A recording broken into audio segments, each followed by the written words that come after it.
أعوذ بالله من الشيطان الرجيم بسم الله الرحمن الرحيم الحمد لله والصلاة والسلام على رسول الله.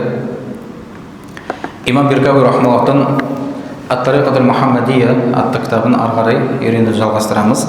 Өткен дәрісте ілімге қатысты тақырыпты бастаған едік. Қандай нәрсені, не нәрсені үйрену міндет, не нәрсені үйренуге болмайды мұсылман адам үшін. Енді келесі қозғайтын тақырып енді мәндуб болған ілімдер, жақсы көрілген ілімдер. Яғни үйренген жақсы болған ілімдерді жайында айтатын боламыз. Ан-науъу ат-талиф, үшінші түрі ілімнің фил мандуби илейха, үйренген жақсы, мандуб болған ілімді айтамыз деді. Ол уатын болса вахия ма'рифату фадаилил а'мали ва навафилиха ва сунаниха ва макрухатиха деді. Яғни амал, яғни мустахаб болған амал, яғни мустахаб болған ілім үйрену керек болған. Ол уатын болса нәпіл амалдар, фадаил а'мал деп айтады ғой, яғни амалдардың, ерекше болған амалдардың ілімі жайында, сүннеттер жайында, макрухтар жайында, ва фурудул кифая фима уджидал қаиму биха, сол секілді фарз кифая болған ілімдерді үйрену деді. Яғни фарз кифая дегеніміз, егер де ол ілімді мұсылмандардың ішінде бір топ білетін болса, қалғандардың мойнына түседі. Мысалы, шариғатты толықтай терең зерттеу бәріне міндетті емес. Әр адамға міндетті болған, өткенде айтқан болатынбыз, күнделікті өмірінде кездесетін ілімді білу міндет. Күнделікті өмірінде кездесетін істерді, амалдардың үкімін білу міндет. Кез келген адамға міндет. Ал енді, мысалы, сауда-саттықпен сен айналыспайсың, мүлдем сауда-саттыққа қатысың жоқ. Сен өмірдің мүлдем бұл нәрсеге қатысы болмайтын болса, ол саған міндет емес. Бірақ та айтады, ва фурудул кифая фима уджидал қаиму биха, бірақ та да, мысалы, білім иелері бар, бірақ та да сен де сол ілімді үйренетін болсаң, ол жақсырақ болып есептеледі. Егер сол нәрсеге сенің уақытын немесе жаңағындай мүмкіндігін болатын болса. Неге? Өйткені мынандай нәрсе, егер де мысалы бір ұстаз дейміз ба, бір ілім иесі дінді қорғап жатқан кезде, мына жақтан мұсылман міндеті ретінде сен мына жақтан не істеу керексің? Қолдау білдіру керексің. Ол адам жаңағындай өзі жауап береді ғой, мен міндетім емес деп, мына жақта тыныш отыруға болмайды. Неге? Өйткені кейде көреміз, мысалы, кейбір мысалы ұстаздар деген секілді, имамдар манағындай дін дұшпандарымен таласып жатырған кезде, немесе діндердің ішінде адасқан топтармен таласып жатқан кезде, мына жақта қарапайым жамағаттың үндемей отыруы қорқақтықты білдіреді. Сен өзінің деңгейін ретінде десейсің, деңгейіңге қарай көмектесе білу керексің. Ең болмағанда қолдау керексің. Сол нәрсені үйренуін мустахаб болып есептеледі. Сол ілімді мойнынан түсіретін адамдар болса да, ұстаздар, имамдар секілді, бірақ мына жақта сен не істеу керексің? Қолдау білдіру керексің. Жаңағыдай болмайды да, мысалы, бар ғой, ең бастысы жауап береді ғой, өздері мен міндетім емес қой деп, мына жақта үндемей отыруға болмайды. Ол сатқындық болып есептеледі. Мұсылман адамға ол нәрсе жараспайды. Сен мұсылман адам ретінде, өзінің дініндіге махаббат қойған адам ретінде қолдау білдіру керексің.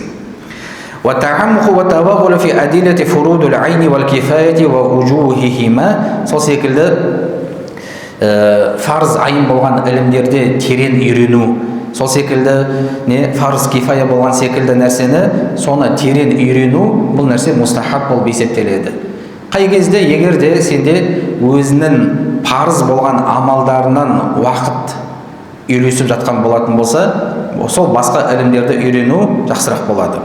Және уаминха ат-тибу деді, сол секілді үйренген жақсы болған ілімдерден медицина ілімі.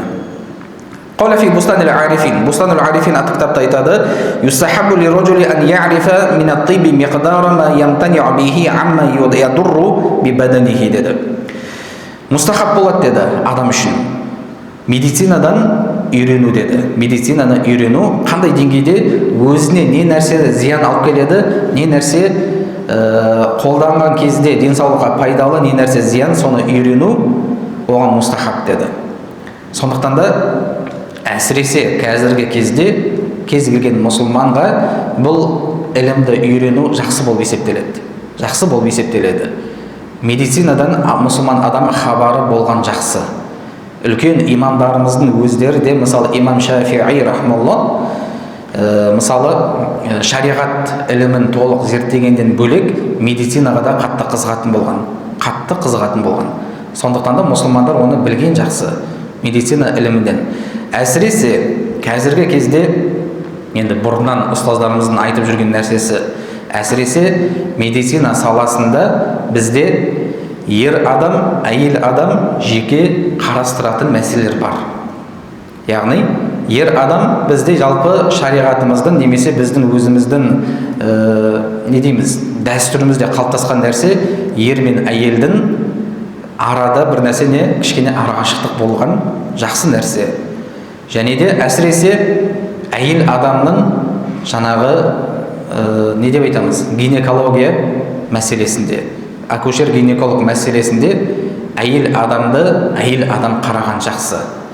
Сондықтан да енді қазіргі кезде айту мүмкін, мысалы ер адамдар енді ол жерде мықты мамандар бар деген секілді адамдар айтады. Ең бастысы баланы босанған кезде дұрыс қарап берсе болды емес пе деген нәрсе айтылып жатады. Сол проблеманы біз кетіруіміз керек. Яғни мықты қыздар шығаруымыз керек. Мықты қыздар сол манағы акушер-гинеколог тақырыбын жақсы зерттеген, жақсы игерген мамандар болу керек. Сондықтан да біз жаңағындай садақа берген кезде, немесе Алла жолында мал дүниені жұмсаған кезде сондай мәселелерді бірінші реттеуіміз керек. Сондай нәрсені реттеуіміз керек. Неге? Өйткені ол нәрсе қазіргі қоғамның проблемасы шынымен де. Кейде мысалы әйеліңді роддомға бір жаққа алып барайын десең, еркектер жүреді. Сен қай бетіме сен еркекке алып барасың.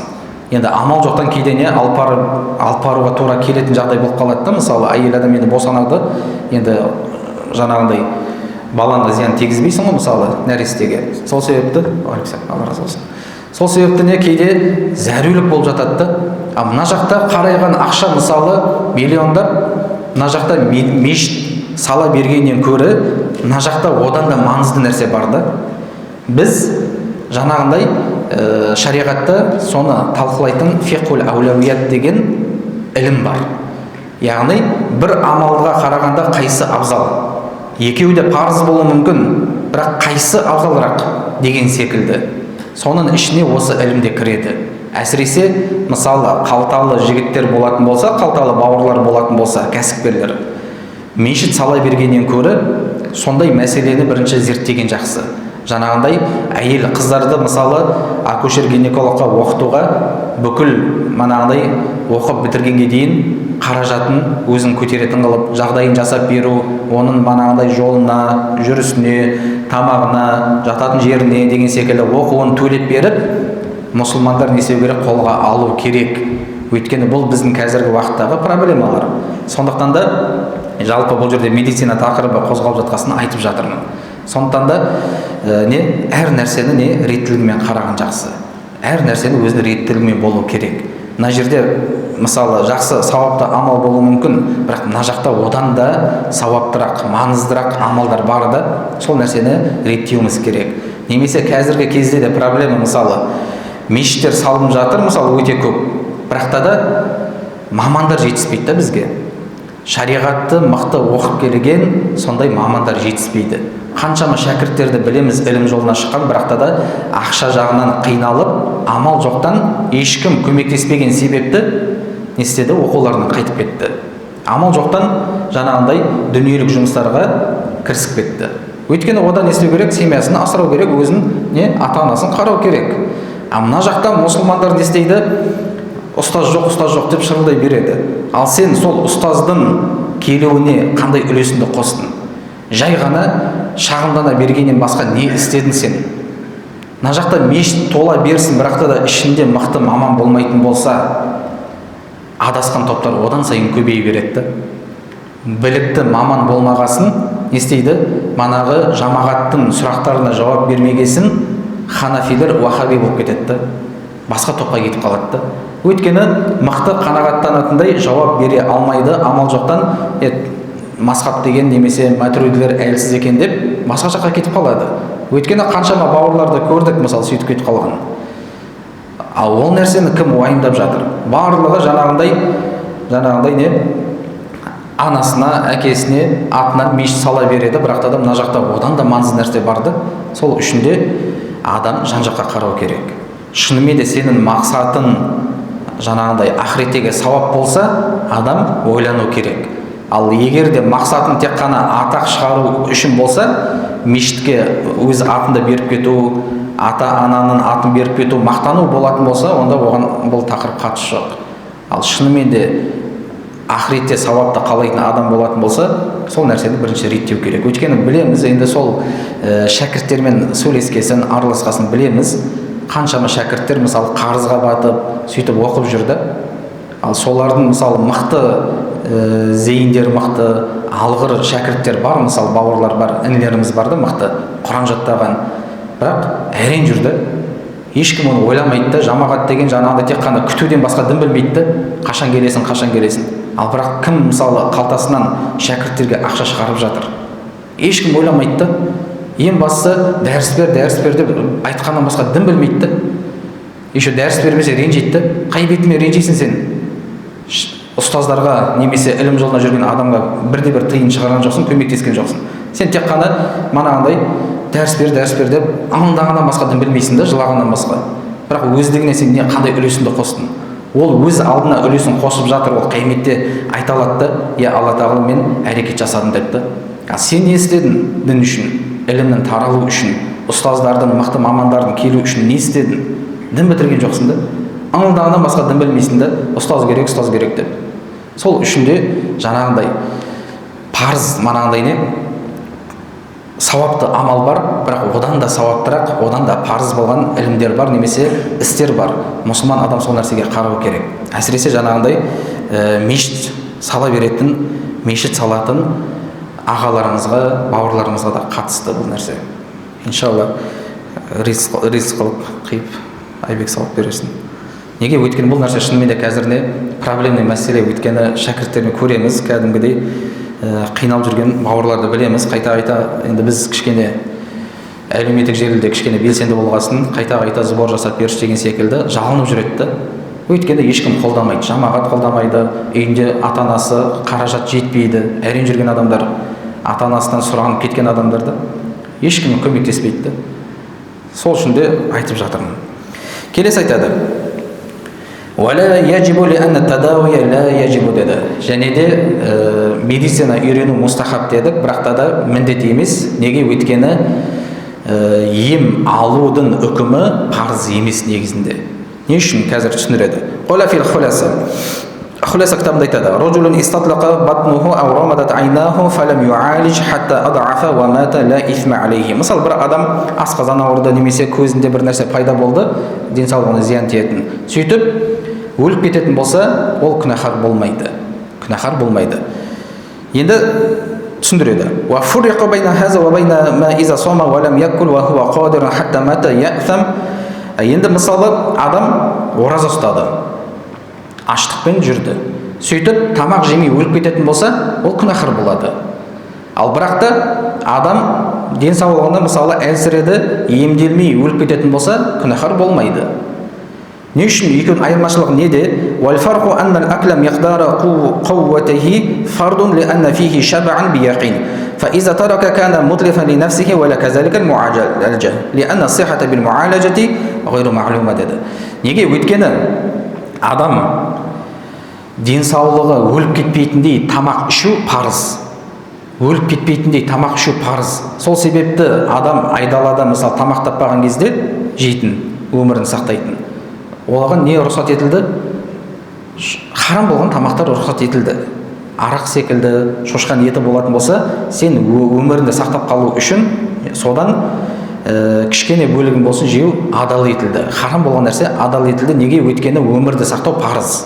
Тамақ ішіп өмірді сақтау парыз. Ал неге? Өйткені тамақ ішкен кезде сенің қарынды тойдыру деген нәрсе ол яқин түрде бекітілген нәрсе. Яғни тәжірибемен бекітілді. Адам тамақ жейтін болса, қарнына тамақ баратын болса, адам есейді емін еркін өмір сүре алады. Өмірін сақтай алатындығына бұл яқин түрде болғандықтан. Ал емделу болатын болса, олай емес. Өйткені дәрі ішкен кезде оның саған еміңе, ауруына ем болатындығына яқин түрде болмағандықтан ол парыз емес деді. Айырмашылығы сол жерде. Сол үшін де адам емделмей өліп кететін болса, әлбетте емделу керек. Бірақ та да мысалы емделмей өліп кететін болса, ол күнәһар болмайды. Ол күнәһар болмайды. Яғни айырмашылығы сол жерде. Бірақ әлбетте бұл жерде жаңағындай емделу харам деген нәрсе емес. Емделген жақсы. Просто бұл жерде айырмашылығы күнә бола ма, болмай ма, сол жерде. قال في فصول العماد اعلم أن الأسباب المزيلة للضرر تنقسم إلى مقطوع به деді. Енді айтады, зиянды кетіретін себептер үшке бөлінеді деді. Бірінші мақтуун бихи деді, яғни үзілді кесілді зиянды кетіретін нәрсе. Ол не? Калмаи ал-музили ли дарарил ачи вал хубзи ал-музили ли дарарил жуъ деді. Яғни үзілді кесілді пайда беретін не? Ол адамның мысалы суды ішуі, шөлді кетіру үшін суды ішуі, немесе аштықты кетіру үшін нанды жеу секілді. Бұл яқин түрде бекітілген нәрсе. Адам су ішетін болса шөлі қанады, тамақ жейтін болса қарны не? Аштығы кетеді. Ва иля мазнун, және де болжамды болған, яғни 50-50, нақты емес, бірақ та 50-50. Яғни пайда беріп қаруы мүмкіндігі көбірек. Калфасди вал хижамати ва шурбил мусири ва саири абуабит тиб деді. Яғни не нәрсе? Адамның емделуі секілді. Емделуі секілді. Жаңағы хижама жасайма немесе манағыдай іш ауырған кезде ішті ауруын кетіретін дәрілер секілді, немесе кез келген медициналық бір не жолдар. Айтады, қандай деді? Мысалы, муалажатил буруда бил харара вал муалажатил харара бил буруда, яғни ыстықты кетіру үшін салқын нәрсені ішу секілді, немесе салқынды, адамның салқындықты кетіру үшін ыстықты ішкен секілді деді. Вахиял асбабу захира фит тиб. Бұл болатын болса медицинадағы жаңағы белгілі емдердің жолдары деді. Және үшінші ва иля маухум деді. Ол не? Нәтиже беруі нақты емес болған істер. Ол қандай? Кәл-кайи ва руқия деді. Яғни ол нәрсе мысалы емделген кезде мысалы қан тоқтамай тұратын болса, ыссы темірмен басу секілді, немесе дем салу секілді. Құран оқып дем салу секілді. Оның нәтиже беру-бермеуі нақты емес. Аллаху а'лам, яғни бере ме бермей ме, ол жерде, яғни былай айтқанда пайызы өте төмен. Бұл үшке бөлдік. Яғни үзілді кесілді пайда беретін орташа және одан төмен болған. Енді бұдан шығатын нәрсе не? أما المقطوع به فليس تركه من التوكل بل تركه حرام عند خوف الموت деді. Енді бірінші үзілді кесілді беретін жаңағы пайда, манағы не? Тамақ ішу, жеу секілді. Тәуекел адам, тәуекел ететін адам бұл нәрсені тастауға болмайды, керісінше харам болады. Манағыдай мен Аллаға тәуекел еттім деп ішпей, жемей қойып қою болмайды. Өйткені бұл манағындай пайда беруі 100%-ға жақын нәрсе, яқин нәрсе. Сондықтан да оны тастап қоюға болмайды. Ол жаңағындай тәуекелдің түріне кірмейді. Ол харам болған тәуекел болады. Харам болған тәуекел болады. Манағындай мен Аллаға тәуекел еттім деп ішпей жемей қоюға, тастап қоюға болмайды. Керісінше күнәһар болады. Сондықтан да жаңағындай нәрсе ғой, мысалы адам қай кезде тәуекел етуге болады, болмайды, фиқи үкім, шариғат тұрғысынан білмейтін болса, соқыр тақуалық болады ол нәрсе. Адам білу керек, қай кезде болады, болмайды. Бұл жерде манағы пайдасы 100% беретін нәрседе яқин тұрғысынан болған. Ол жерде тәуекел деген нәрсе жүрмейді. Керісінше күнәһар болады адам. Тәуекел жүрмейді ол жерде.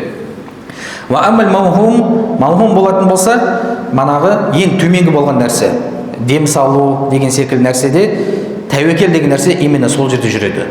Сол нәрсені тәрк етіп тәуекел ету сол нәрсеге қатысты. Яқин нәрседе емес, ішіп жеуде емес. Керісінше төмен болған жаңағындай дем салу деген нәрсе бар ғой. Мысалы адам ауырып тұр, дем салғысы келеді. мысалы Құран оқып, аяттар оқу деген сияқты, сол нәрсені тәрк етіп, мен жоқ Аллаға тәуекел етем десе, ол рұқсат нәрсе. Именно сол нәрсеге рұқсат. Басқаларда болмайды. Айтады: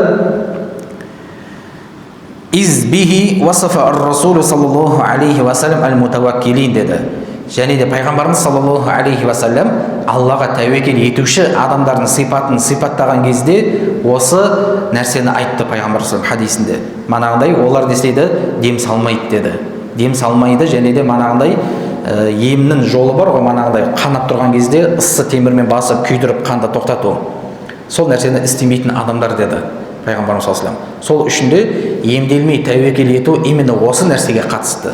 Ал манағындай пайданы кетіретіндігі 100% белгілі болған нәрсені тәрк етіп қойып, мен тәуекел етем дейтін болса, адам күнәһар болады. Күнәһар болып есептеледі.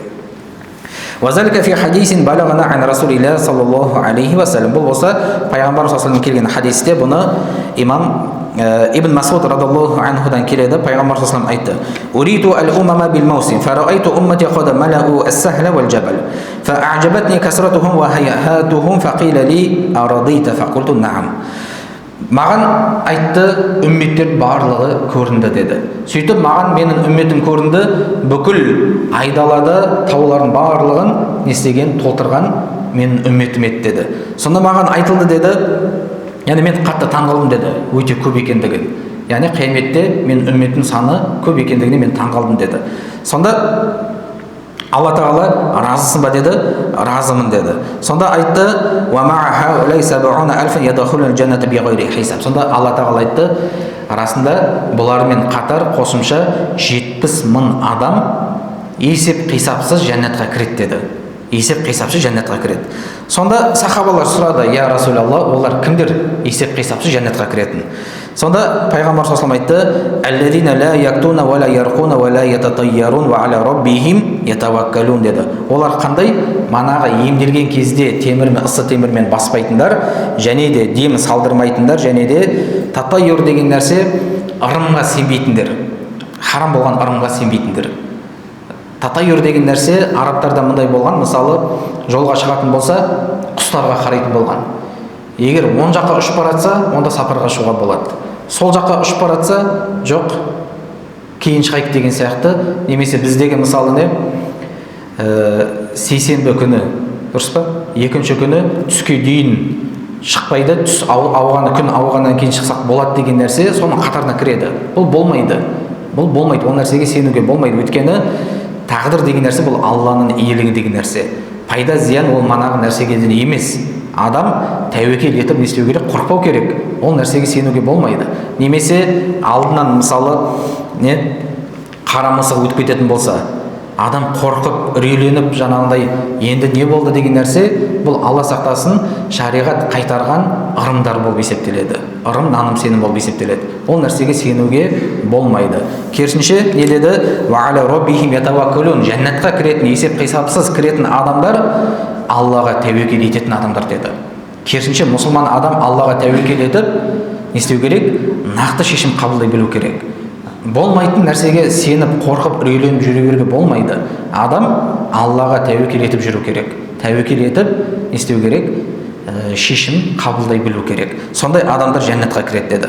Сөйтіп, Уқаша деген сахаба не істейді? Я Расулалла, я Алланың елшісі, маған дұға етіп қойыңызшы, мен солардың қатарынан болайын деді. Сонда пайғамбар саллаллаху алейхи айтты: сен солардың қатарынансың деді.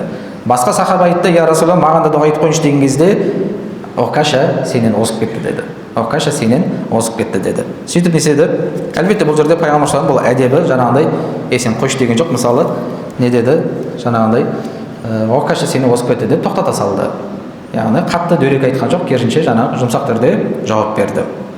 Кейін айтады: «Уасафа Расулуллах саллаллаху алейхи ва саллям ал-мутаваккилин би таркил кайи ва руқия ва татайюр» деді. Пайғамбарымыз саллаллаху алейхи ва саллям тәуекел етуші адамдарды осы жаңағы хадисте 3 сипатты келтірді. Біреуі манағы ырым нанымға сенбейтіндер, шариғатқа қайшы болған нәрсе. Екінші манағы дем салдырмайтындар, және де манағы емделген кезде манағы қанды тоқтату үшін ыссы темірді басатын кайи деген нәрсе бар, сол нәрсені істемейтіндер деді. Ва ақуаха, соның ішіндегі қатты қуаттысы қайсы? Манағы қанап жатқан кезде темірмен басып тоқтатпай тәрк ету деген нәрсе, бұл ең тәуекелдің жоғары.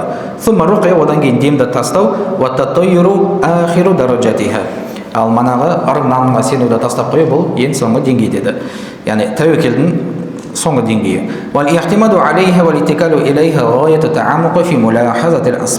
Және де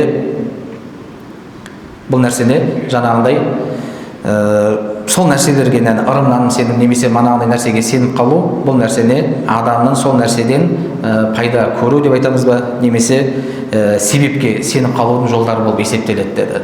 Себепке сеніп қалу. Сол үшін де адам пайда зиян Алладан деп тәуекел ете білуі керек. Тәуекелдің жолдары осы нәрсені тәрк етуде болады деді. Ал енді орта жолды алатын болсақ деді, деді. Енді тәуекелдің ортаңғы деңгейі, ол ортаңғы деңгей болатын болса қандай?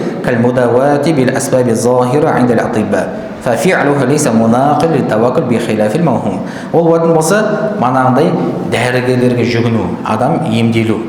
Бұл болатын болса тәуекелге қайшы келмейді. Тәуекелге қайшы келмейді.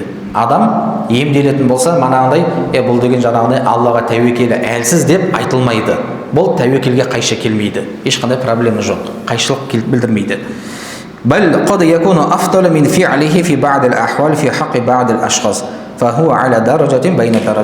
Керісінше, кейбір адамдар үшін емделу ол жақсырақ болуы мүмкін. Керісінше, тәуекел еткенге қарағанда керісінше ем алу жақсырақ болуы мүмкін. Сол үшін бұл адамдардың жағдайларына байланысты. Яғни адамдардың былай айтқанда яқиндарына байланысты. Егер де мысалы сен қарапайым дем салудың өзінде кейде адам деген дем салмай қалатын болса, жүрегінде күмән болып тұратын болса, енді қайттым деген сияқты, не істеймін енді деген сияқты қорқыныш болатын болса, саған лучше дем сала салған жақсы да. Неге? Өйткені сенің жаңағындай тәуекелдегі деңгейің өте төмен. Ондай жағдайдасың ба, сен өйтіп істемей-ақ қой. Өйткені тәуекел деген нәрсе жүректе яқин сеніммен болатын нәрсе да. Жүрегінде сен күмән болып тұратын болса, сен ол нәрсеге жақындамай қой одан көрі. Өйткені яқин кәдімгі Аллаға тәуекел ету, бұл жүректе мықты Аллаға деген сенім болу керек. Пайда зиян ол Алладан болды, ешкім маған пайда зиян бере алмайды деп, сондай яқин түрде болу керек та тәуекел ету үшін. Ал жүрегінде ондай жоқ па, ол сен десе, одан көрі асықпай тәуекеліңді істеу керексің, тәрбиелеу керексің. Тәуекелді тәрбиелеп білу керексің. Сол үшін де әр адамның өзінің деңгейіне қарай не істейді, бөлінеді. Енді айтады, және тәуекелдің мана айтқан деңгейлер бұл кемел деңгейі еді, манағы маухум болған нәрсені тастап қою. Яғни күмәнді, нәтижесі нақты емес болған нәрсені тәрк ету, бұл кемел тәуекел болып есептеледі. Неге? Өйткені тәуекелдің жоқ дегенде 1% болу, бұл міндет нәрсе. Кез келген мұсылманда болу керек. Ол парыз нәрсе.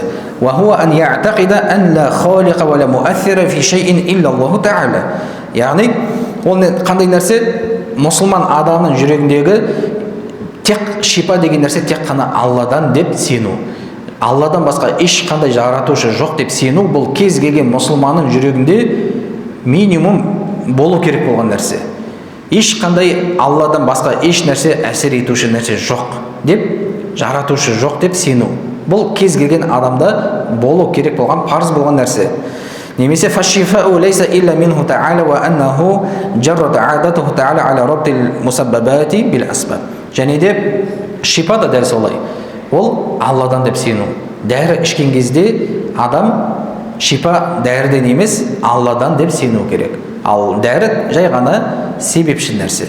Алла Тағала сондай әдет бойынша қалыптастырды. Дәрі ішетін болса, шипа келеді. Бірақ та шипаны негізді беруші кім? Алла деп сену. Бұл кез келген мұсылманның сенімінде болу керек болған нәрсе, бұл парыз нәрсе. Ал манағыдай тәуекел етіп, манағыдай емді тастау деген нәрсе, ол тәуекелдің немесе иманның кемелінен болып есептеледі. Ал минимум иман кез келген адамда болу керек болған нәрсе, манағы жаратушы, әсер етуші, шипаны беруші тек қана Алла деп сену.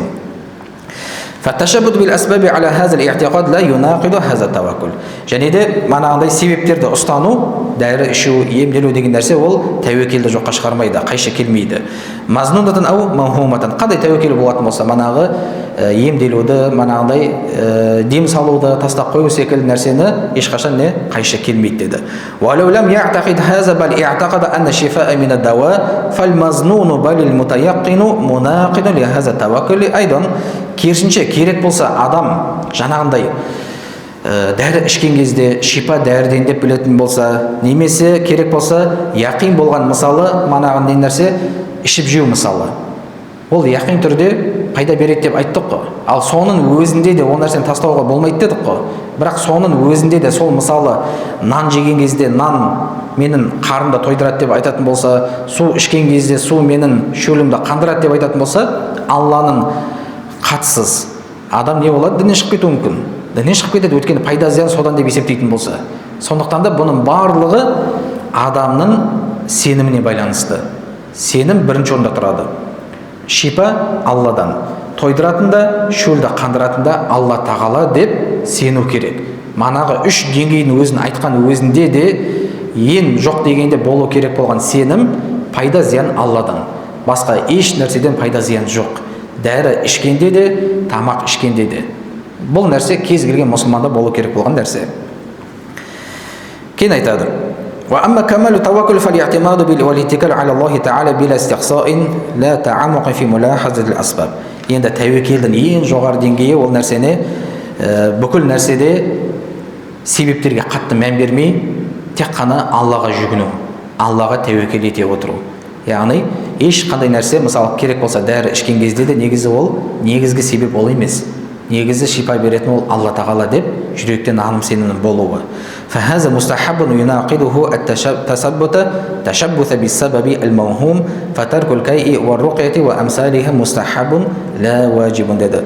Сол үшінде бұл нәрсені жаңағындай наным сенім солай болатын болса, және де керісінше жаңағындай не емделу, дем салу деген секілді нәрсе ол мустахаб болады, уәжіп болмайды. Неге? Өйткені ол манағындай нәтиже беретіндігіне нақты үзілді кесілді болмағандықтан ол нәрсені не қолдану мустахаб болады. Кейін айтады: "Қала фи бустан ал-арифин ва амал ахбар аллати варадат фи нахи фа иннаха мансухатун" деді. Ал енді айтады, манағы емделуді тастап қоюға қатысты келген хабарлар болатын болса, пайғамбар саллаллаху алейхи ва саллямнан келген, мысалы емделуді тастауға қатысты риуаяттар келген, ол үкімін жойған деді. Мысалы келеді, Жабир ибн Абдилла радиллаху анху айтады, пайғамбарымыз саллаллаху алейхи ва саллям наха ани руқа деді, яғни емделуден қайтарды деді, яғни дем салудан қайтарды деген риуаят бар.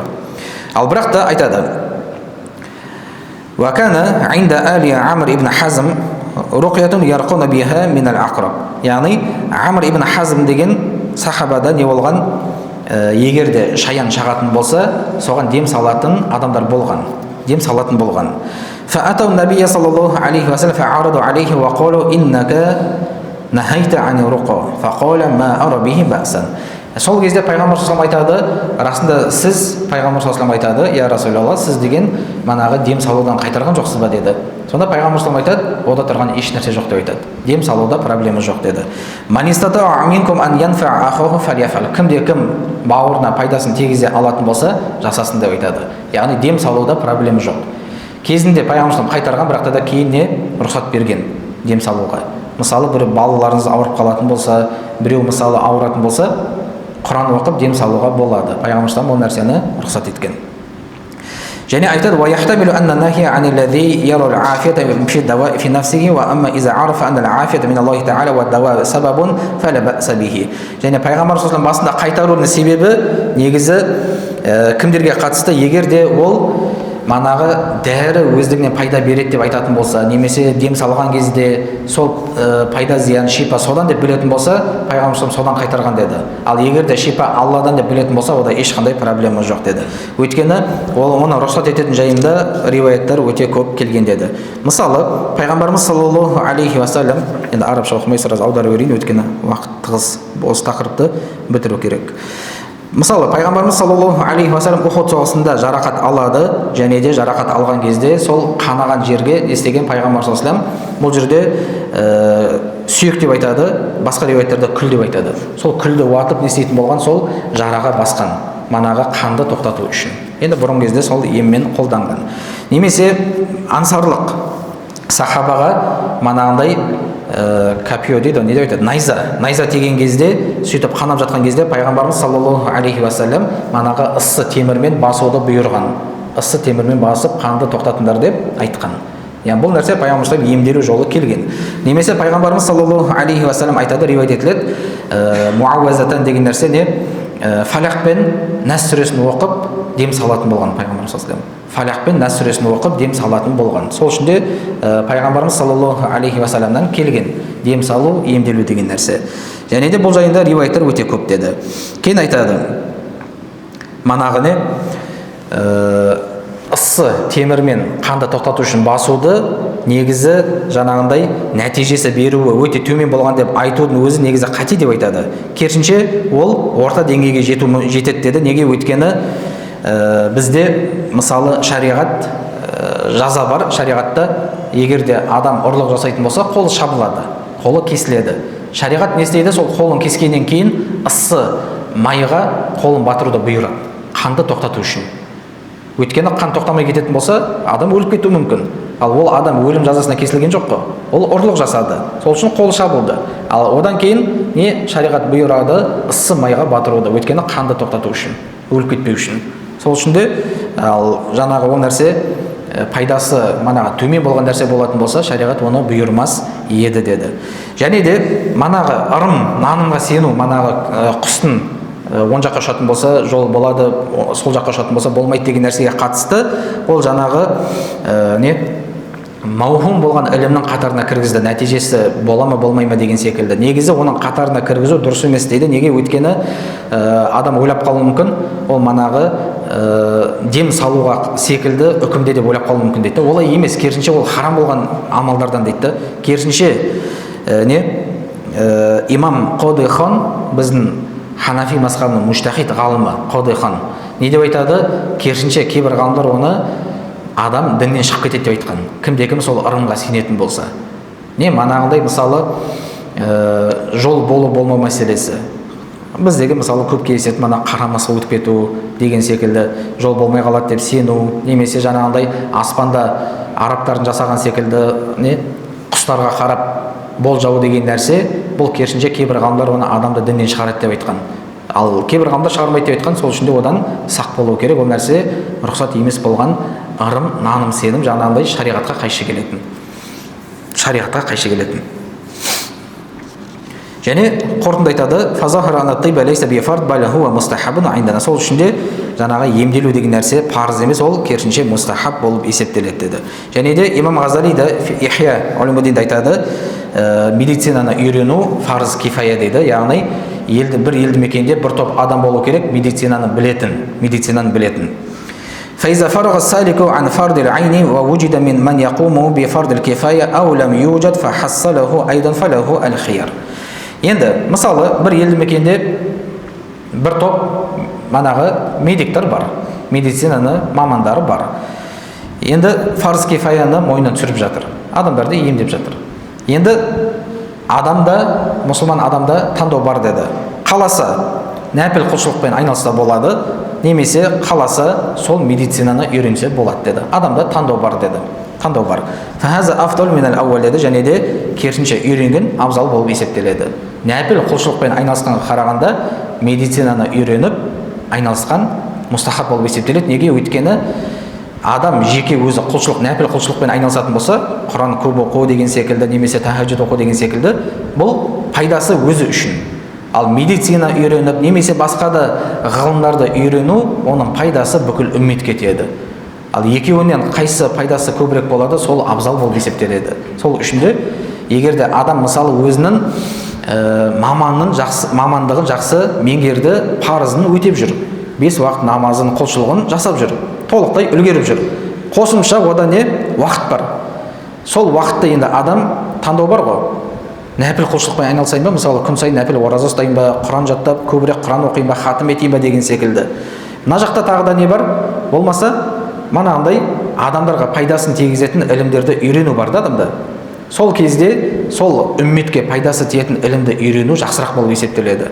Сол үшін де қазіргі мана дін дұшпандарының мұсылмандар тек қана манағындай мешіттен шықпайды деген нәрсе қате нәрсе. Ғалымдарымыз керісінше ғылыммен айналысу, адамдарға пайдасын тигізетін ілімдерді үйреніп, соны жасау нәпіл құлшылықтан абзал деп жатыр да керісінше. Неге? Өйткені оның пайдасы көп адамға тигізеді да. Өйткені пайғамбар саллаллаху алейхи вассалам хадисінде айтқандай, сендердің жақсыларың басқаларға пайдалы болғандарын деді пайғамбар саллаллаху алейхи вассалам. Сол үшін де үйрену керек керісінше. Өзінің толықтай парыздарын да толық өтеп жүрсін бе, қосымша сенде уақыт бар ма?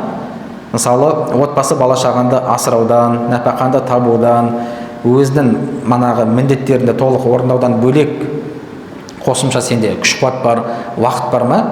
Бос уақыттарың бар ма? Онда сол манағы адамдарға пайдасы тиетін нәрсемен айналысқан жақсы. Манағындай нәпіл құлшылықпен айналысқан қарағанда. Сол үшін де не? Адам шариғатты негізі білетін болса, негізі манағындай әңгіме болмас еді. Мүмкін бұл нәрсе мұсылмандардың да қателіктерден шығар. Манағындай мұстахаб болған, жақсы болған ілімді тастап қойып, мына жаққа тек қана бір тарапта кетіп қалу мүмкін, өзімізден де кінә да болуы мүмкін. Енді ілімнің абзалдығы жайында аяттарда ең бірінші мысалы келесі аятты келтіреді. Адам алейхиссаламға Алла тағаланың жаңағы не үйретеді? Бірінші заттардың аттарын үйретеді. Сөйтіп Алла тағала періштелерге барып сол заттардың аттарын сұрайды. Сол кезде періштелер не деп айтады? Біз білмейміз деп айтады. Сөйтіп Алла тағала Адам алейхиссаламның періштелерден абзалдығын ілім арқылы көрсетті да. Ілімі себепті Алла тағала Адам алейхиссаламның періштелерден абзалдығын көрсетті. Сол үшін де ілімді адам әрдайым абзал болады. Әрдайым деңгейі жоғары болады. Басқа аятта Алла тағала айтады: "Уаман ю'тал хикмата фақад утия хайран кафира" деді. Кімге даналық берілетін болса, расында оған көптеген жақсылық берілген болады деді. "Уама я'ламу ta'вилаху иллаллах" немесе Али Имран сүресінде де ілім иелері жайында, ілімде озат болғандар не деп айтады деді. Расында оның манағы муташабихат аяттардың мағынасын тек қана Алла біледі деді. Және де расихуна фил илм деді. Құранда Алла тағала ілімде озат болғандар деп олардың деңгейін жоғарылатты. Немесе басқа аятта Алла тағала айтады: "Шахидаллаху аннаху ла илаха илля хуа вал малаикату ва улул илми қаиман бил қист" деді. Алла тағаланың жалғыз екендігіне Алла куәлік етеді, періштелер және ілім иелері деп. Алла тағала ілім иелерін, ғалымдарды өзін атаған кезде, періштелер атаған кезде бір қатарда атап өтті да. Ода болса ілімді адамның деңгейі жоғары екендігін көрсету үшін. Басқа аятта Алла тағала: "Валакин куну раббанийина бима кунтум туаллимунал китаба ва бима кунтум тадрусун" деді. Яғни раббани болыңдар деді, ғалым болыңдар деді. Неге? Өйткені сендер не? Манағындай Құранды үйретіп жатсыңдар және де үйреніп жатсыңдар деді. Яғни бұл жерде де Алла тағала аятта ілім иелерін естеді, мадақтады. Басқа аятта "Вақур рабби зидни илма" деді. Құранда Алла тағала не деді? Дұға ет деді. Я Алла тағала ілімімді арттыр деп дұға ет деді. Ал Құранда бұл ілімнен басқа ешқандай нәрсені арттыруды сұраудан Алла тағала үйреткен жоқ. Мал дүниемді, бала шағанды арттыр деген ешқандай дұға жоқ Құранда. Тек қана бір нәрсені арттыруды сұрауды үйреткен дұға ретінде. Ол не? Ілім. Сол үшінде бұл ілімнің басқа дүниеден, мал дүние бола ма, бала шаға бола ма, одан да бүкіл дүниеден артық болған нәрсе ілім болып есептеледі. Басқа аятта айтты: "Ватилкал амсалу надрибуха линнаси ва ма яқилуха иллал алимун" деді. Алла тағала осындай мысалдарды Құранда келтіреміз деді, және де оған ақыл ой жүгіртетін тек қана ілім иелері. Одан пайда алатындар тек қана ілімді адамдар. Ілім болмаса сен пайда ала алмайсың. "Инна фи залика ла аятан лил алимин" деді. Және де бұл Құрандағы белгілер кімдер үшін? Ілім иелері үшін деді. Ғалымдар үшін деді. Ғалымдар үшін деді. "Иннама яхшаллаху мин ибадихил улама" деді басқа аятта. Расында Алладан шынайы қорқатын кімдер? Ғалымдар деді. Ілім иелері. Ілім иелері. Сондықтан да бұл нені білдіреді? Жалпы ілімді болу бұл негізі бізде шариғатта мақталған нәрсе, мадақталған нәрсе. Мұсылман адам ілімді болу керек. Мұсылман адам ілімді болу керек. Жүре беруге болмайды да, манағындай намаз бастады, 10 жыл болды, жүр білмейді да, мысалы. Өзінің қалай дәреті қалай болады, намазын білмейді, ұстайтын оразасын білмейді, намаз оқыған кезде Құранды қалай оқитындығын білмейді, дін білмейді, әлі жүрді. Бұл шариғат ол нәрсені жақсы көрілген нәрсе емес. Шариғат одан қайтарады. Керісінше, ілімсіздік адамды адасуға алып барады. Ілімсіздік адамды құлшылықта қателесуге алып барады. Манаға қарапайым тәуекел мәселесінде шариғатта сен үкімдерін білмейтін болсаң, надан тақуалықпен жүресің да. Сен өзіңді тақуамын деп ойлап жүресің, бірақ шариғат бойынша күнәһар боласың да. Егер де шариғат бойынша не нәрсенің қалай орындалатындығын білмейтін болсаң, қарапайым Алладан қорқу үшін де сенде ілім болу керек. Ілімсіз адам Алладан қорқа алмайды ешқашан. Неге? Өйткені қаншама адамдарды көрдік, сондай тақуа болып сезініп жүреді, өздерін әулие секілді жүреді, бірақ қарапайым Алланың рұқсат емес еткен, харам еткен нәрсені қолданып жүреді.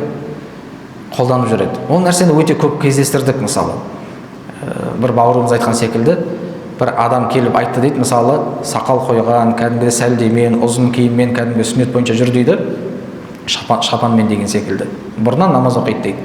Бірақ келіп сұрайды дейді, адамдар бүйтіп айтып жатыр дейді, мысалы, манағы кредит секілді, депозит секілді нәрсе харам екен ғой деген сияқты нәрсе айтып отыр дейді. Сол шынымен де солай ма деген сияқты дейді. Ол нәрсе негізі қарап тұрсаң, шариғатта харамдығы анық болған және де күнәлардың ішіндегі ең ауыр нәрсе еді негізінде. Соны орындап жүр, бірақ сонымен қатар өзін тақуамын деп жүрді. Қарапайым нәрседе. Сол үшінде адам кейде өзін Аллаға жақын сезініп жүру мүмкін, бірақ та амалында күнә жасап жүру мүмкін. Ондай адам ешқашан Алланың разылығына жете алмайды. Сол үшін де адамға білім керек, қалай тақуа болу керек екендігін. Құл хәл ястауи ләзина я'ламуна валлазина ла я'ламун деді. Құранда Алла Тағала айтты, білетіндер мен білмейтіндер тең келе ме деді. Әлбетте тең келмейді. Немесе басқа аятта Алла Тағала айтты, ярфа'иллаху ләзина аману минкум валлазина утул илма даражат деді. Яғни Алла Тағала айтты, сендердің иман келтіргендеріңді және де ілім иелерін, деңгейлерін Алла Тағала көтеріп қояды деді. Білімді адам бәрібір жоғары болады. Келесі хадисте де, хадистерге қатысты келетін болсақ, қанша бар? Жарты сағат бар. Имам Тирмизи жеткізеді Абу Дауд радаллаху анхудан, Абу Дауд да жеткізеді Касир ибн Қайс радаллаху анхудан. Бір күні Абу Дарда радаллаху анхуға бір адам келеді, Дамаскта болған кезде, Медина қаласынан келеді. Сонда Абу Дарда радаллаху анху айтады, сені бұнда не алып келді деп айтады, не үшін келдің деп айтады. Сонда айтады, сен пайғамбарымыз саллаллаху алейхи уассалама хадис айтады екенсің дейді, хадис риуаят етіп жатыр екенсің деп, сол нәрсені үйрену үшін келдім дейді. Сонда Абу Дарда қайтадан сұрайды, сен манағыдай сауда саттық, бір дүниелік мақсатта келген жоқсың ба дейді, ол жоқ деп айтады.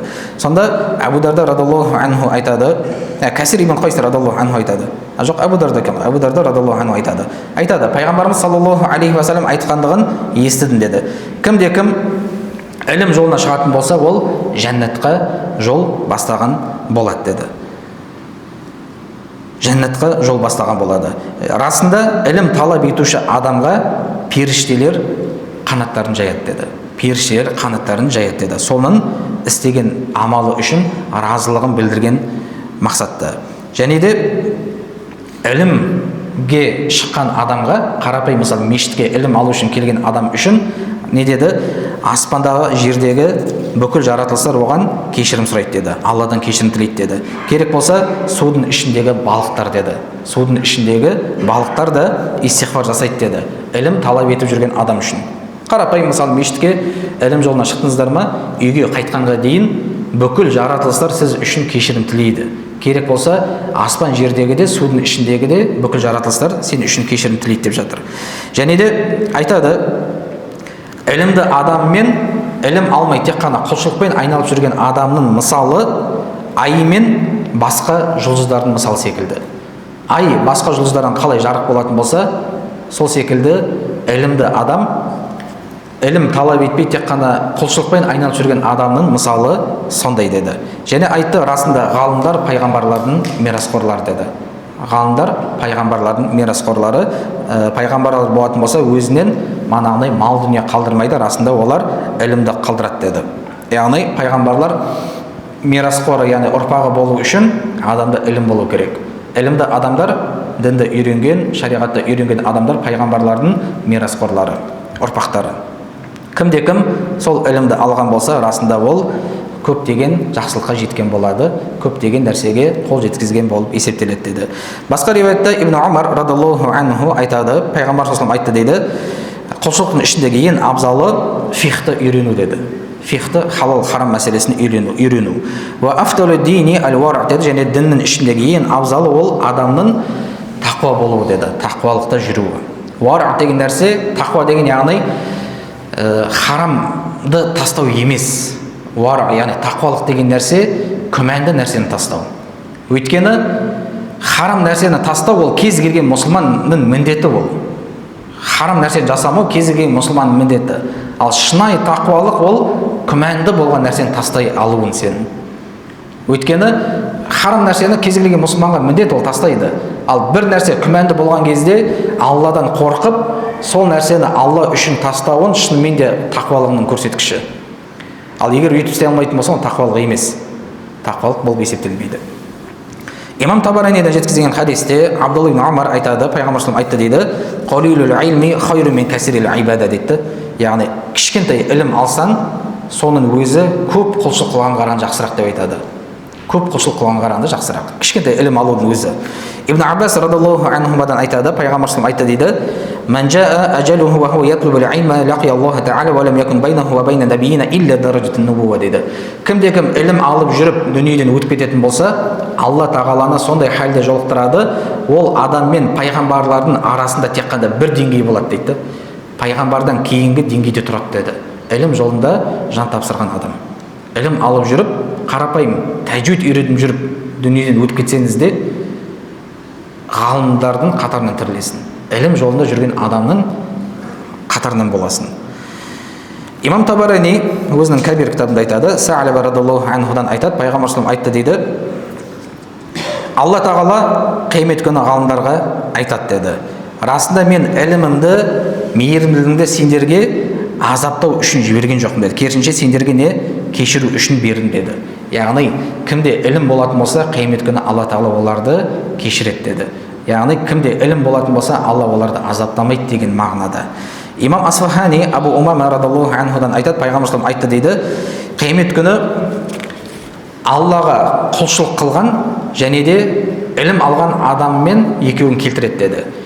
Тек қана құлшылықпен айналысқан адамға Алла тағала сен жәннатқа кір деп айтады дейді.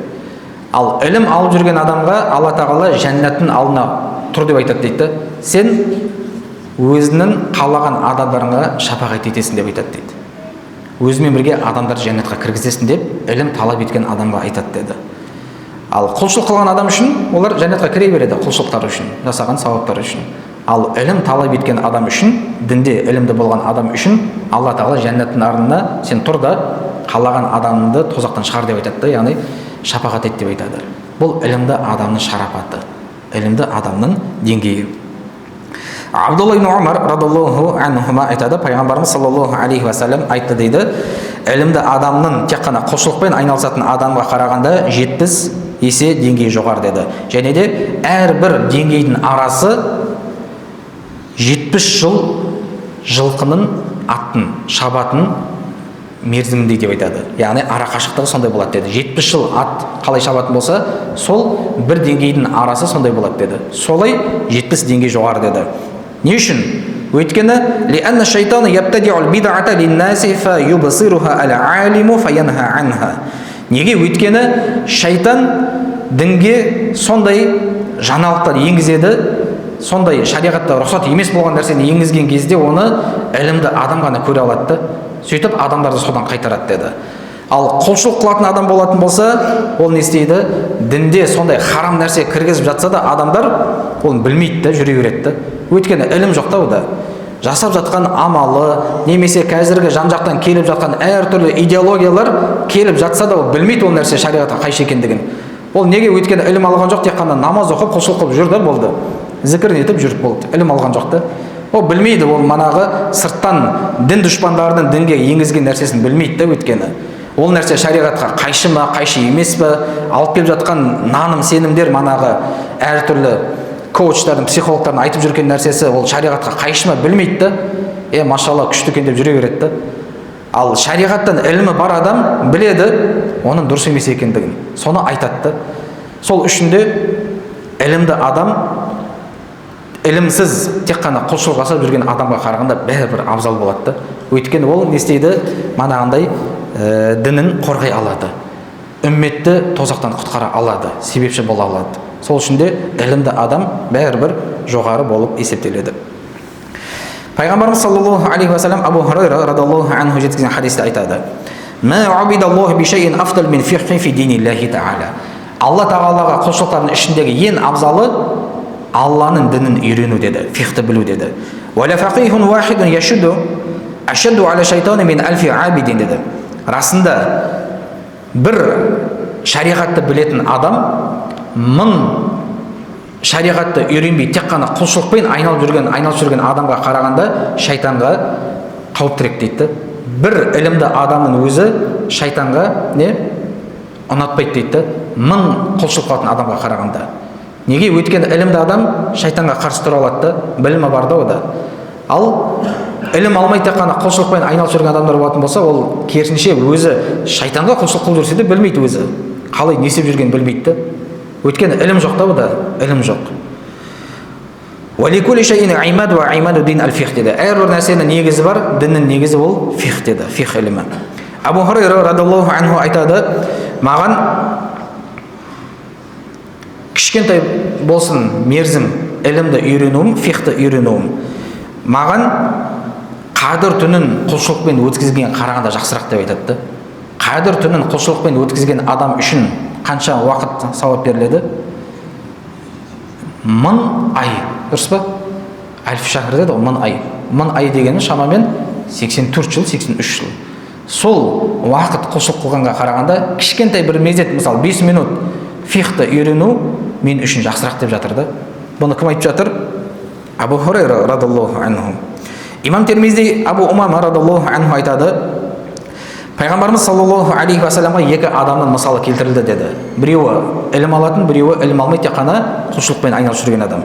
Сонда Пайғамбарымыз саллаллаху алейхи ва саллям айтты: расында екеуінің айырмашылығы мені мен сендердің араларындағы ең деңгейі төмен болған адамның мысалы секілді деді. Пайғамбар саллаллаху деңгейі мен мұсылмандардың ішіндегі ең қарапайым адамның деңгейі қандай аспан мен жердей болатын болса, ілімді адамның ілім алмай тек қана құлшылықпен айналып жүрген адамның мысалы сондай дейді. Өте аспан мен жердей болады. Сол үшін де мұсылман адам ілім алуға тырысу керек. Және де Пайғамбар саллаллаху хадисінде жалғасында айтады: расында аспан мен жердегі жаратылыстар, періштелер де, судың ішіндегі балықтарды барлығы ілім талап етуші адам үшін салауаттар айтады деді. Манағы риwayatта истигфар деді, бұл да салауаттар айтады деді. Усман ибн Аффан радиаллаху анхудан айтады: Пайғамбар саллаллаху айтты деді: "Яшфау яумал қиямати ал-анбия сумма ал-улама сумма шухада" деді. Қиямет күні шапағат ететіндер пайғамбарлар, шахидтер және ғалымдар деді. Имам Табарини жеткізген хадисте Муавия радиаллаху анхудан айтады: Пайғамбар саллаллаху айтты деді: "Я айюханнас иннамал илму бит-тааллум вал фиқху бит-тафаққух" деді. Ей адамдар деді, расында ілім үйренумен фихты үйренумен келеді деді. "Уаман юридиллаху бихи хайран юфақиху фид-дин" кімде кімге Алла Тағала жақсылық қалайтын болса, оны дінде фақих қылады деді, фихты білетін адам қылады деді. Бұл фихты үйренуге Пайғамбар саллаллаху не ынталандыруы. Кімде кімге Алла жақсылық қалайтын болса, ол адамды Алла Тағала фақих қылады деді, фихты білетін адам қылады деді. "Ва иннама яхшаллаху мин ибадихил улама" деді. Және де расында Алладан шынайы қорқатындар ғалымдар деді. Шынайы қорқатындар ғалымдар, ілім иелері. Келесі Ибн Абдул-Бар айтады: Муаз радиаллаху анхудан Пайғамбарымыз саллаллаху алейхи айтты деді: "Ілімді үйрендір, ілім алыңдар" деді. Расында ілім алу деген нәрсе бұл Алладан қорқынышты алып келеді. Адам Алладан қорқатын болады. Ілімді талап ету құлшылық деді. Оны талқылау зікір етумен бірдей деді. Оны іздеу Алла жолында соғысумен бірдей деді. Ілімді іздену. Және де біреуге ілімді үйрету ол садақа бергенмен тең деді. Садақа берген адам боласың деді. Және де оны өзінің иелеріне үйрету, талқыға тастау, беру. Расында бұл нәрсе Аллаға жақындау болып есептеледі деді. Неге? Лианнаху маалимул халали вал харам ва манару субули ахлил жанна. Неге? Өйткені ілімді адам харам мен халалды үйретуші адам. Және де ілімді талап ету жәннат иелерінің жолы болып есептеледі деді. Шариғатты үйрену бұл жәннатқа кіретін адамдардың жолы. Және де ілім талап ету бұл жалғыздықта адам үшін серік болады деді. Және де уассахифил ғурба деді. Және де жат жерде жүрген кезде ол адамға не болады? Жолдас болады деді. Жеке қалған кезде сөйлесуші болады. Және де бұл қиыншылықта, жақсы жағдай болған кезде де ол адам үшін ілім ол жол көрсететін нәрсе болады деді. Және де ілім деген нәрсе дұшпанға қарсы құрал болады, яғни қару болады деді. Және де бауырлардың арасында бұл адамды әдемі қылатын нәрсе, адамды көркейтетін нәрсе, көркем қылып көрсететін нәрсе, ілім деген нәрсе. Және де Алла тағала ілім арқылы қауымдарды көтереді деді. Және де адамдар олардың арттарынан еретін қылады. Және де олардың ізімен жүретін қылады. Және де соған адамдар не істейді? Тоқтайтын болады. Кімде-кім ілімді болатын болса. Және де періштелердің өздері сол адамдармен дос болуға талпынады деді, ілімді адаммен. Және де не істеді? Періштелер ілімді адамдарға қанаттарын жаяды деді. Және де бүкіл жаратылыс керек болса, мана айтқан секілді, аспан жердегі де, судың астындағы да ілім талап етуші адамға не істейді деді? Кешірім сұрайды деді. Және де ол жыртқыш аңдар болсын деді. Және де неге? Өйткені ілім деген ол жүректі тірілтуші, надандықты кетіруші, қараңғылықтан жарыққа шығаратын нәрсе. Және де адам ілім арқылы сондай сариқалы, хайырлы болған адамдардың деңгейіне жетеді деді. Бұл дүниеде де, ақыретте де. Және де ілім бойынша тек қана пікір жүргізудің өзі ораза ұстаумен тең болады деді. Және де ілімді қайталау, үйрету ол түнгі тахаджудпен тең болады деді. Және де бихи тусалул архам, және де осы арқылы, ілім арқылы ағайын туысқандарын орнықтыру деген секілді. Ва бихи ю'рафул халал вал харам, осы ілім арқылы не нәрсе харам, не нәрсе халал екендігін біле аласың деді. Және де ілім амалдың имамы деді. Амалдың имамы. Амал ілімге ереді деді. Ілімге ереді. Яғни ілім болу керек, содан кейін ғана амал етіледі. Керісінше болмайды. Ілімсіз амал рұқсат етілмейді. Сен бір нәрсені білмей, шариғатта ол рұқсат па рұқсат емес пе білмей, амал ету болмайды. Керісінше соның сен үкімін білу керексің, содан кейін соған сай амал ету керексің. Юлхамуху суада ва юхрамуху ашқия деді. Және ілімге алуға ынталы болатындар керісінше бақытты адамдар деді. Жәннаттық адамдар ілімге ынталы болады. Керісінше тозақы адамдар ілімнен махрұм болады деп жатыр. Сондықтан да адамның қияметтегі жағдайының өзі ілім алу алмауына байланысты. Және де Ибн Мажа радаллаху анху пайғамбар саллаллаху алейхи айтты деді: сенің мешітке барып аяттан бір аят оқуын немесе бір аятты үйренуін сенің 100 ракат намаз оқығаннан абзал деді. Және де ілімнен бір тақырыпты үйренуін сен үшін ол ілім амал етілсін, амал етілмесін деді. Сенің 1000 ракат намаз оқығаннан абзал деп жатыр. Мешітке бардың, мысалы, дәрет бабын үйреніп келдің. Соның өзі 1000 ракат намаздан абзал деп жатыр. 1000 ракат оқыған намаздан сауабынан көбірек деп жатыр. Бардың да қарапайым бір тақырыпты үйреніп қайттың. Мысалы, қарапайым халал харам мәселесін. Өткеннен бері қаншама тақырыптар үйренілді. Соның өзі 1000 ракат намаз оқығаннан абзалды. Және де бұл жерде байқасаңыздар, қазақшада аударылды, кітапта қарап отқан жігіттер. Оған амал етілсін, етілмесін деді. Деген не нәрсе? Амал етілсін, етілмесін деген кімге қатысты? Ілім талап етуші адам қатысты ма? Не деп жазылды?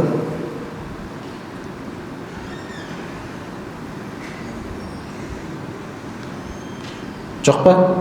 Яғни бұл нәрсе ілім алушы адамға қатысты емес. Ілім алушы адам, ілім алып жатырсың, бірақ та сен соған сай амал етпейтін болсан, сен ілімді адамдардың қатарына есептелмейсің. Бұл амал етілсін, етілмесін деген нәрсе екі вариант бар. Бірінші, сен ілім алып жатсың, ол ілім саған парыз болмауы мүмкін. Мысалы, зекет ілімін үйрендің сен. Зекет саған міндет емес, сен кедейлердің қатарындансың. Соған қатысты. Немесе сен ілімді үйрендің, біреуге үйретіп жатсың. Ол үйреніп жатқан адамдар оған амал етсін, етпесін, сен бәрібір сауапта боласың. Ал бірақ та мындай мағына болмайды да, адам өзі ілімді үйрене берсін, оған амал етсе де, етпесе деген мағынада емес.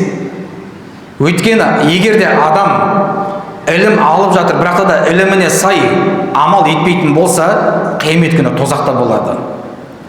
Ілім үйрендің, не нәрсе болады болмайтынын біліп жүрсің, бірақ соған қарамастан харам нәрсе жасайтын болсан, қияметте тозақтан боласың. Өйткені пайғамбарымыз саллаллаху алейхи ва саллям миғраж оқиғасында білесіздер ғой. Бір адам қандай халде болады? Тозақта азап көріп жатады. Қандай халде? Шек қарны ақтарылған халде, манағы есек, манағы не? Дермен дей ме? Соны айналдырып жатқан секілді, шек қарны ақтарылған халде азапталып жатады деді. Сонда сұралады, не үшін деген кезде не деп айтады? Ол адамдарға үйрететін еді, бірақ та өзі оған амал етпейтін еді дейді. Адамдарға үйретесің да, мысалы, аузубилля қойсайшы, мына нәрсе харам деп айтасың, бірақ өзің келіп соны жасайсың да, жеке қалған кезде. Ондай адам тозақы болады. Ондай адамдар манағы хадисте, аятта айтылған, расында Алладан ілім иелері қорқады деген кезде, қандай ілім иелері? Сол іліміне сай өмір сүретін адамдарға қатысты. Егер де ілім алып жатырсың, бірақ ілімін сені тақуалығыңды арттырмайтын болса, қиямет күні ол ілім саған қарсы құжат болады, керісінше. Сондықтан да ілім алдың ба, соған сай амалың болу керек. Ілім алып жатырсың, бірақ та тақуалығың артпай жатыр ма, демек ниетің дұрыс емес. Ілім алудағы ниетің бұзық болды. Оған сай қияметте жазасын аласың. Сондықтан да ілім бар ма, оған сай амал болу керек. Ілім болса, амал болу керек. Қанша қалды? Үлгереміз ба? Бітіріп тастауға? 12 минут қалды. Келесі, енді ғалымдардың сөздеріне қатысты, фақихтардың. Хуласа кітабында келтіреді. Абу Бәкір деген бұл ханафи ғалымына қатысты айтылған, айтады, фақих адам үшін, шариғатты үйреніп жүрген адам үшін Құран оқыған жақсы ма деген кезде, яғни Құран оқумен айналысатын адам болса, не деп айтасыз дегенде, ол абзал ма, немесе шариғатты, фиқхты үйренген абзал ма деген кезде айтады, Абу Мути аль-Балхидан риуаят етеді, айтады, «Ан-назар фи кутуби асхабина мин гайри самаин афдал мин қиямил лейл» дейді. Яғни біздің ғалымдарымыздың, яғни ханафи ғалымдарымыздың кітабын, фиқхтарын оқу түнімен тахаджуд оқығаннан абзал деп айтады. Түнімен тахаджуд оқығаннан абзал деп айтады. Фиқх кітаптарын үйрену. Немесе келесі ханафи ғалымдан Абу Бәкір Мухаммад ибн Фадл аль-Бухари рахмаллахтан айтады. Не деп сұрайды? Таспих намазына қатысты адам оқыса, ғалымға ол адам жараса ма деген кезде айтады, таспих намазын оқу ол авам халықтың ісі деп айтады. Енді бір адам білеміз дейді, ғалым деп жүрген адам таспих намазын оқып жүр деген кезде айтады, расында ол адам менің көзқарасым бойынша ол авам халық деп айтады, қарапайым халықтың ісі деп айтады.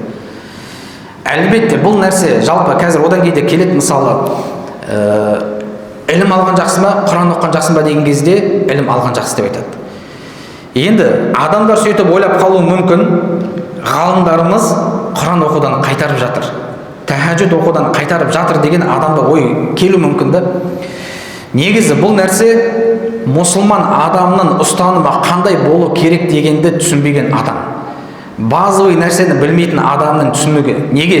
Өйткені ілім талап етушінің күнделікті өзінің шариғат терминін айтатын болсақ, уирд деген нәрсе бар.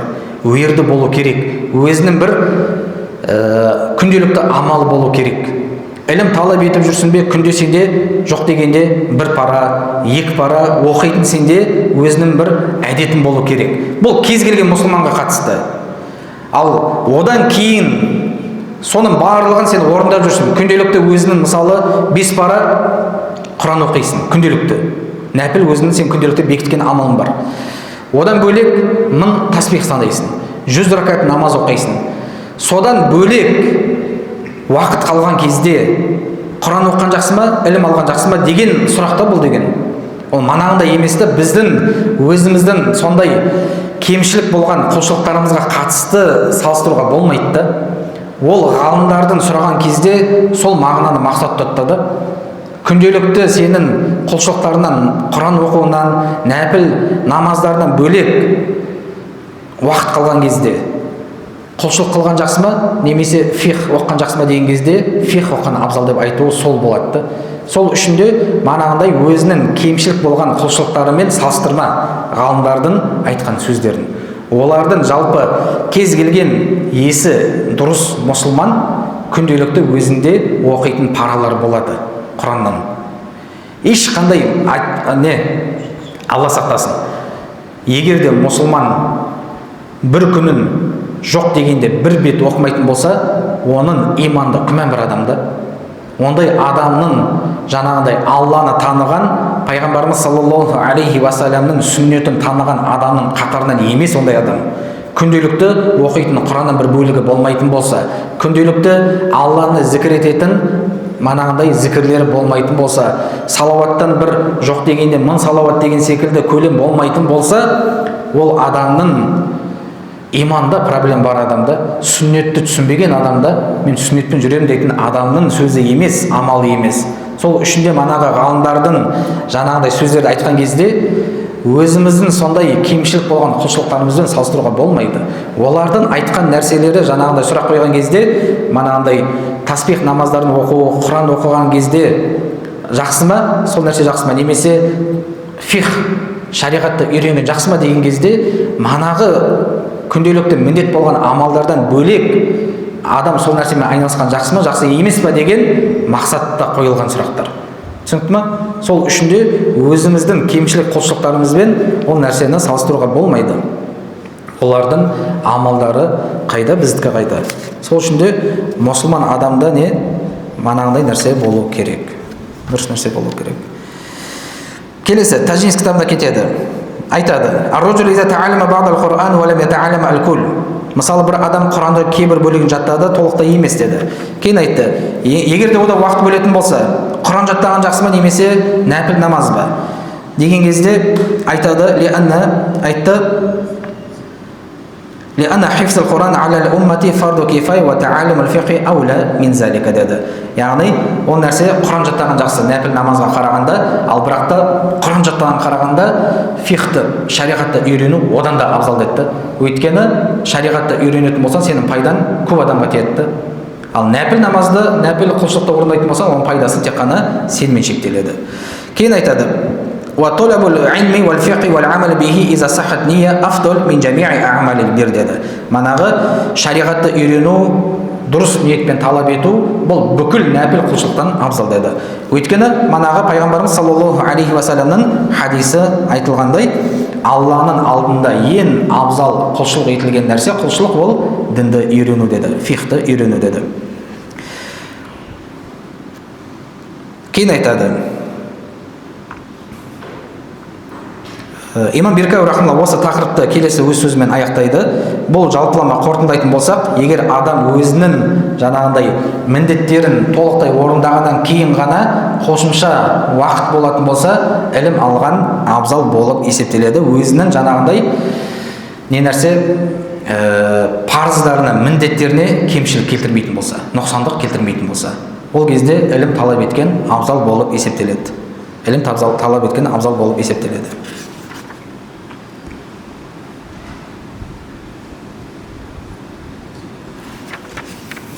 Осы жерден тоқтаймыз ба? Сұрақтар бар ма осы жерге дейін?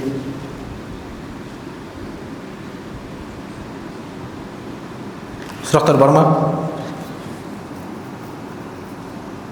Иншалла келесі тақырыпта онда ниетке қатысты, яғни ілім талап еткен кезде ниет қандай болу керек, сол жайында айтамыз.